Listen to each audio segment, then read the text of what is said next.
Assalamualaikum warahmatullahi wabarakatuh. Perkenalkan, nama saya Ikhwan Habibi.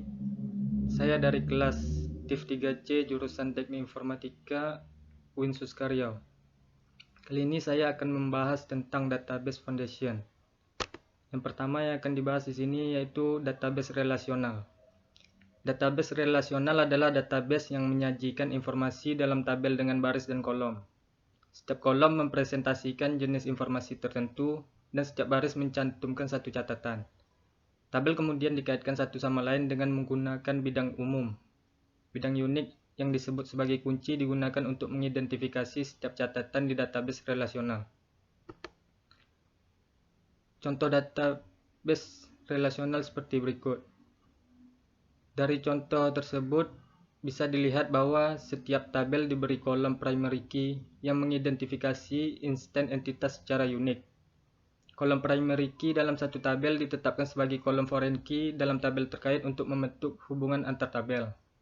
Hubungan antar tabel student dan tabel kursus memungkinkan Anda menyimpan data dan membuat query untuk menentukan kursus tertentu yang sedang dihadiri oleh siswa atau telah dihadiri. Ada beberapa keunggulan dari database relasional. Yang pertama yaitu redundasi lebih sedikit, menghindari ketidakkonsistenan, efisiensi, integritas data, dan kerahasiaan. Aturan untuk tabel database relasional yaitu setiap tabel memiliki nama yang berbeda. Setiap tabel dapat berisi beberapa baris. Setiap tabel memiliki nilai untuk mengidentifikasi baris secara unik. Setiap kolom dalam tabel memiliki nama yang unik. Entry dalam kolom adalah nilai tunggal dan memiliki jenis yang sama. Urutan baris dan kolom tidak signifikan. Selanjutnya yaitu model konseptual dan fisik. Model konseptual merupakan sebuah model pendekatan secara konsep sebelum dikonversi menjadi model data fisik yang telah berkaitan dengan tujuan basis data tertentu. Model data yang dibuat berdasarkan anggapan dunia nyata terdiri dari koleksi objek dasar yang dinamakan entity serta relationship itu sendiri. Model konseptual ini mengidentifikasi entitas penting dan mengidentifikasi hubungan di antara entitas. Model konseptual tidak menentukan atribut dan tidak menentukan pengidentifikasian unik. Model data logis menjelaskan data serinci mungkin, tanpa mempertimbangkan bagaimana data akan diimplementasikan secara fisik di dalam database. Model data logis biasanya berasal dari model data konseptual, meliputi semua entitas dan hubungan di antaranya. Model data logis juga disebut sebagai model hubungan entitas atau IRM.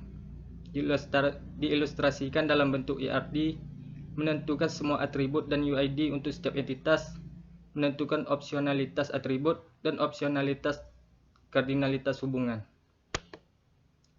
Untuk model fisik merupakan perluasan dari model data logis. Model fisik menentukan definisi tabel, jenis data, dan presisi, juga mengidentifikasi tampilan, indeks, dan objek database lainnya. Model fisik menjelaskan bagaimana objek harus diimplementasikan di database tertentu, menampilkan semua struktur meja termasuk kolom, primary key, dan foreign key.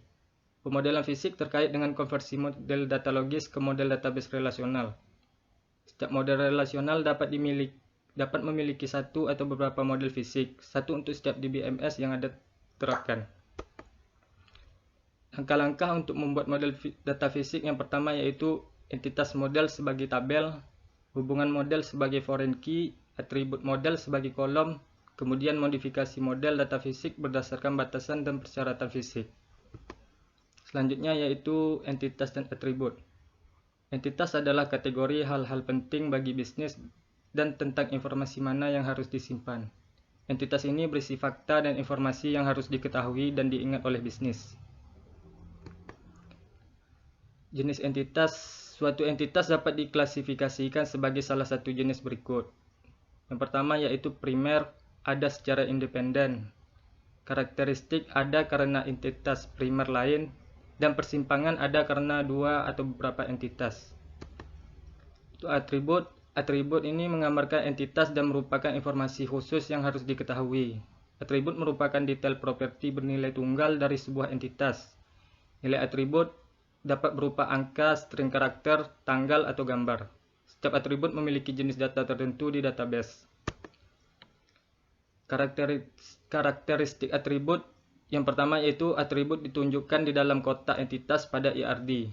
Nama atribut terdiri dari satu dan gabungan huruf besar atau huruf kecil. Pada sebagian besar kasus, nama atribut tidak boleh menyertakan nama entitas, karena atribut memenuhi syarat dengan nama entitas.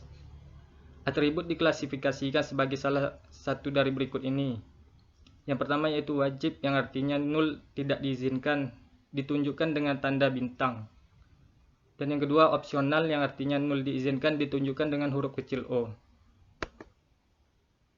Atribut volatil merupakan atribut tidak stabil, contohnya seperti usia.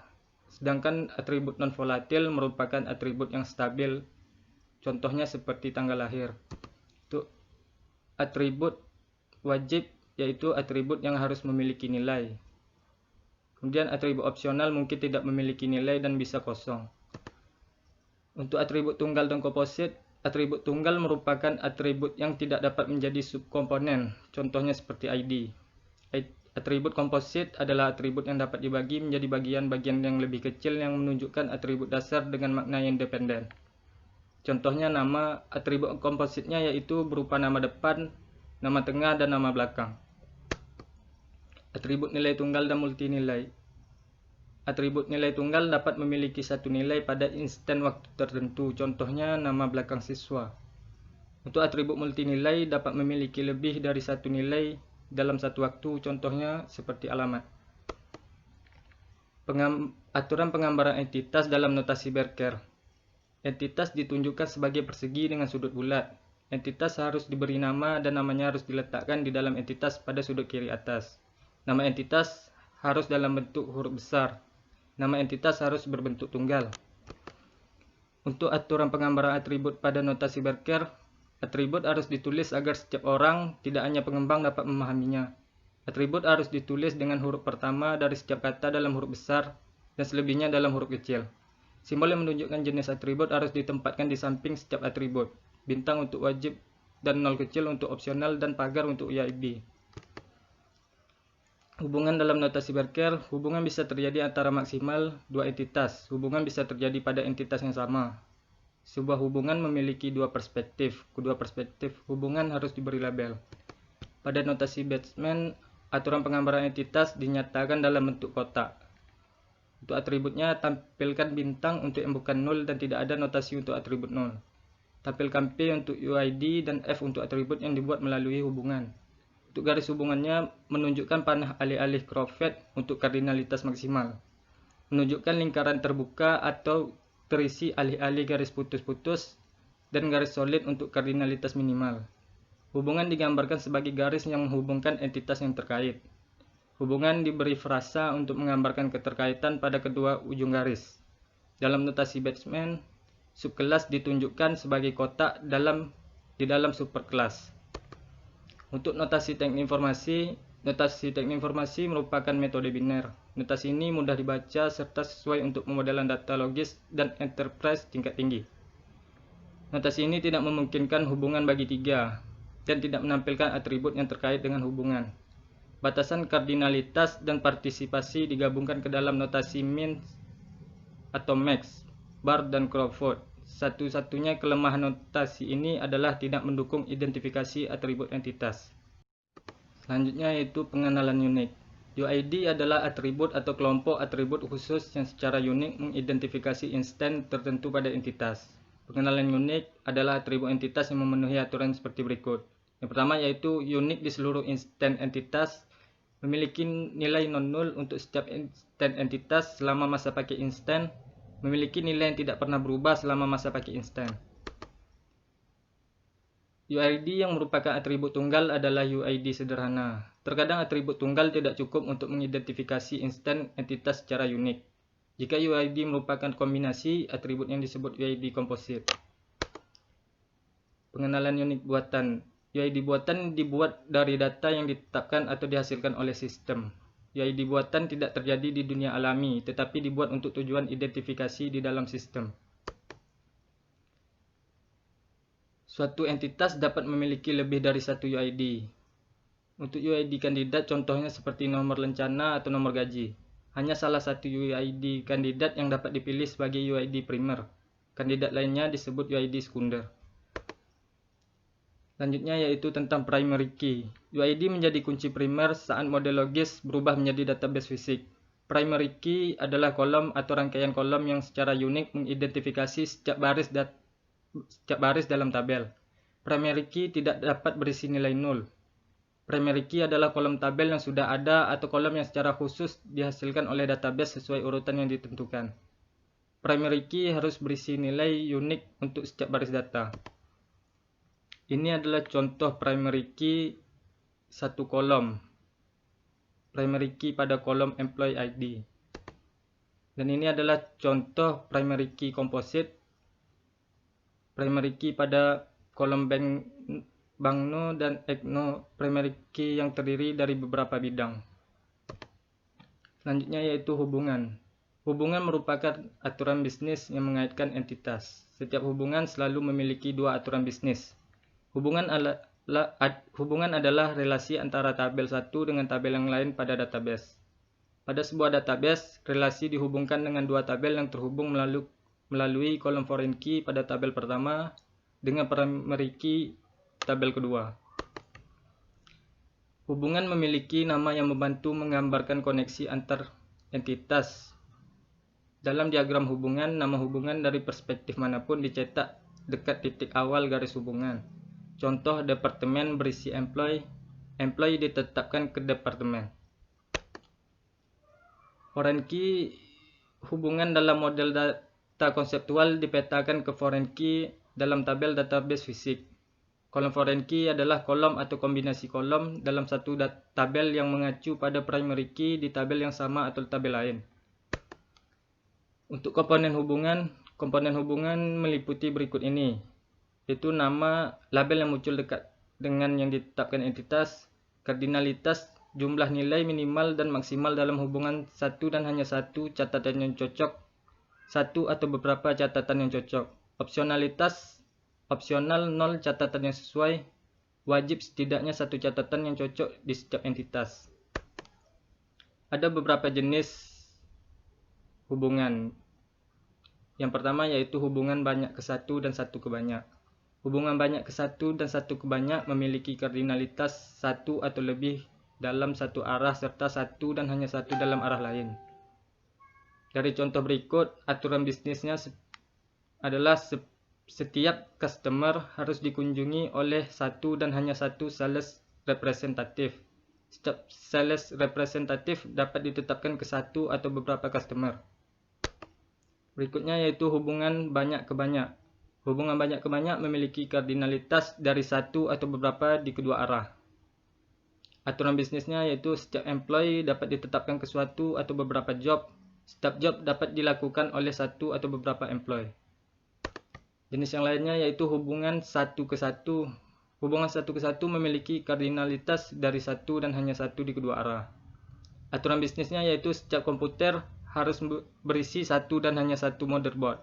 Setiap motherboard harus terdapat di satu dan hanya satu komputer. Terakhir yaitu hubungan berulang. Hubungan berulang merupakan hubungan antara entitas dan entitas itu sendiri. Aturan bisnisnya setiap employee dapat mengelola satu atau beberapa employee. Setiap employee harus dikelola oleh satu dan hanya satu employee.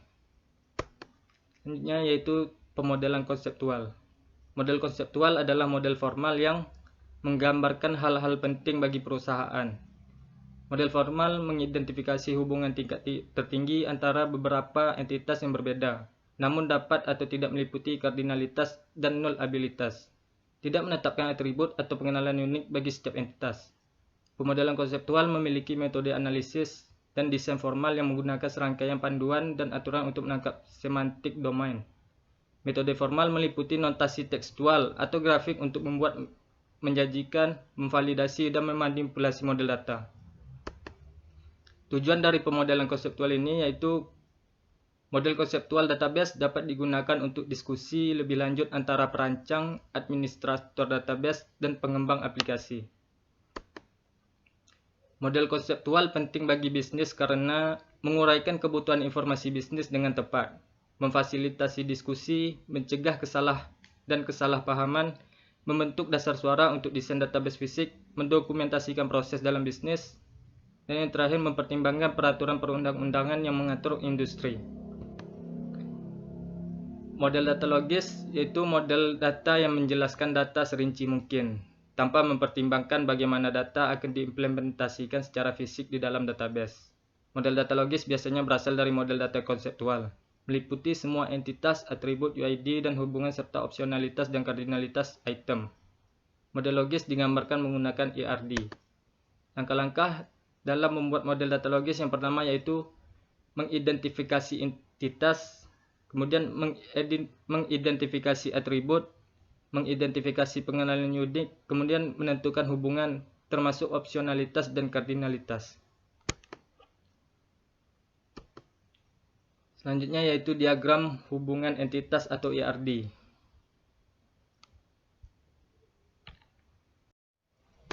Selanjutnya yaitu diagram hubungan entitas atau ERD. ERD adalah model yang mengidentifikasi konsep atau entitas yang terdapat di dalam sistem dan hubungan antar entitas tersebut. ERD memiliki beberapa tujuan. Yang pertama yaitu analis atau perancang database mendapatkan pemahaman yang lebih baik atas informasi yang akan dimasukkan ke dalam database melalui proses pembangunan ERD. ERD berfungsi sebagai alat dokumentasi. ERD digunakan untuk mengkomunikasikan struktur logis database kepada pengguna. Secara khusus, ERD mengkomunikasikan logika database kepada pengguna secara efektif. ERD dapat digunakan untuk mempresentasikan persyaratan data bisnis, apapun jenis database yang digunakan, dan bahkan jika tidak ada representasi grafis, entitas, dan hubungannya satu sama lain. Model bebas implementasi. Model data logis yang baik tetap sama apapun jenis sistem database yang pada akhirnya dibuat atau diimplementasikan. Inilah yang dimaksud dengan model bebas implementasi. Model data harus tetap sama meskipun database tidak digunakan sama sekali. Contohnya saat data pada akhirnya disimpan dalam bentuk kertas di dalam lemari arsip. Model hubungan entitas itu model hubungan yang berasal dari spesifikasi bisnis, dan sasaran yang dimaksudkan adalah membuat gambaran informasi yang jelas yang akan disimpan dalam database mendatang. Merupakan daftar semua entitas dan atribut serta semua hubungan antar entitas yang merupakan hal penting. Memberikan informasi latar belakang seperti deskripsi entitas, jenis data, dan batasan.